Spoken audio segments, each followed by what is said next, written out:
Yo, what is up mga bossing? And today, ito na ang most or requested na guide sa ating stream lagi mga bossing. Kung paano nga ba gawing big loots itong mga item na to mga bossing, no? Lalo yung card. Kasi medyo, ayun yung card, no? Medyo lagi siya na overlook mga bossing, yung mga card, tsaka yung mga item, no? Medyo nakakalimutan siya or hindi nakikita. So, yan. Tuturuan ko kayo. So, ganito lang kasimple. Punta lang kayo sa Discord ko. Type mo lang lagi ito mga bossing.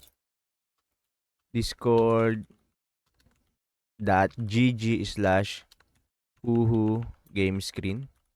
Ayan. Once na ano nyo yan, i-search nyo yan, join lang kayo sa Discord na yan and then i-approve ko na lang kayo ng ating mga admin or ako mismo pagka nakikita kong pumasok na kayo. At once na nasa Discord server na kayo, ito lang pupuntahan nyo mga bossing, no? So, ito, nasa server na kayo. Click nyo lang lagi ito. Ito, laging maraming tao dito. Tambay lang kayo dito kung gusto nyo nakakwentuhan or mga tips, guides, build, or may mga ano kayo, gustong tanong, quick question. Pagka off-stream ako, nandito lang din kami lagi nakatambay. So, yan, tulungan tayo, palakas tayo lahat, mga boss. So, ayun, balik tayo. Punta lang kayo dito sa Osro na section and then click nyo lang tong Osro Guides and Tips. Tapos, medyo nasa taas na kasi, di bali i-up ko to. I-ano nyo na lang, nagtatanungan kami dito kung ano-ano. So, angat nyo lang. Then, makikita nyo dito yung Looters Special version 3 at saka yung Big Cards 12, which is ganito yung magiging itsura niya mga bossing. Yan. Yan yung magiging itsura niya. Ito mga bossing, itong guide na to is ida-download nyo na lang itong dalawa. Tuturuan ko na lang kayo kung paano mag-edit ng data. Ini. Yep, at mga bossing, i-download nyo lang itong Looter Special V3. Click nyo lang yung downloads. Tapos, balik kayo ulit doon. Click nyo lang ulit yung download yung Big Card 12 GRF. Download nyo lang yan. Once downloaded na mga bossing, andyan na siya. Punta lang kayo sa downloads folder nyo. Ayan. So, downloads folder nyo. Click, nyo lang siya. I-highlight nyo lang. I-drag nyo, kuha nyo lang siya dalawa. Gamit kayo ng shift click. Then, copy nyo. Control C or right click. Copy. Then, punta kayo sa Osro folder nyo. Sa akin kasi nakalagay. Depende sa inyo guys kung saan nyo nakalagay. Oh. Kadalasan niya nasa local disk C. Hanapin nyo lang yung old. Sa akin kasi nasa games siya na folder. Then, punta na kayo Osro official. Then, ipipaste nyo lang siya. No? Right click. Paste. Ayan. So, nandiyan na siya yung big card and yung Looter Special VIP. So, paano siya paganahin or paano siya i-edit na mariread siya ng Osro mga bossing kasi hindi pa siya natatapos. Click nyo lang tong type.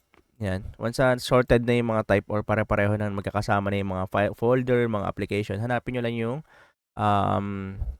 data na file, no. Ang type niya is configuration settings. Minsan ano siya, iba yung icon nito, iba yung logo nito kasi pagka iba, i-right click nyo lang siya, then open. Yan. Tapos pag hindi siya lumabas, or pag iba yung nilabas niya, open with notepad nyo lang siya lagi mga bossing, no? Kasi ganito talaga yung file niya. So, ang gagawin nyo mga bossing, hanapin nyo yung mga GRF na inano nyo, no? Kaya sabi ko, tandaan nyo rin yung, yung pangalan. Ayan, no? So, ang gagawin nyo, click kayo sa data sa taas, enter kayo para mag-break ng line, ng space. Then, lagay nyo 0 equals, yung nilagay yung dalawa. So, kahit anong unahin nyo, no? Sa akin, ilalagay ko na lang yung big card. Big underscore card 12.grf. Then, enter ulit. 1 equals, ito naman yung pangalawa. Ayan. Looters Special v3.grf. Then, kung mapapansin nyo, nawala na siya sa sequence mga bossing, no? So, ang mangyayari, aayusin nyo siya. So, 0, 1, 2, 3, 4, 5, 6, 7, 8, 9. So, para ganyan kasi siya mga bossing. Para unahin niya i-read yung big card mo, yung Looters VIP nyo, tsaka yung GRF na meron talaga sa Osro. So, ganyan siya mga bossing. Then, save nyo lang siya. File. Save. Save. Tapos, ang next nyo na gagawin is i-close nyo yung ano nyo, yung Osro nyo.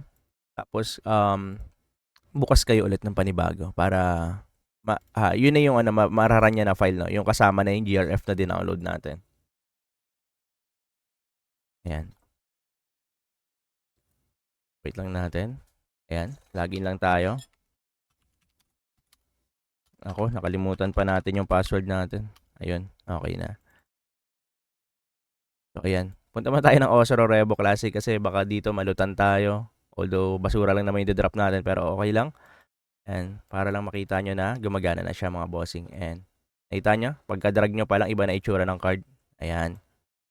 Yung mga important na loots, malalaki na rin siya. Kung ano yung mga important na loots, makita nyo rin siya agad. Ori, Elu, ayan. Yung mga brooch, sobrang lalaki na. Imposibleng hindi nyo na yan makita mga bossing. Pag hindi nyo nakita yan, dinaya. Ayan na. Diba? So, maraming salamat mga bossing. Ayun lang para sa tutorial na ito. Good luck, have fun. Magdadagdag pa ako ng ibang mga GRF. So, sana may natutunan kayo. Comment kayo kung anong gusto nyo matutunan next or anong guide yung gusto nyo gawin natin next, no? Maraming salamat. Dagarot naman na si Bossu. I'm out.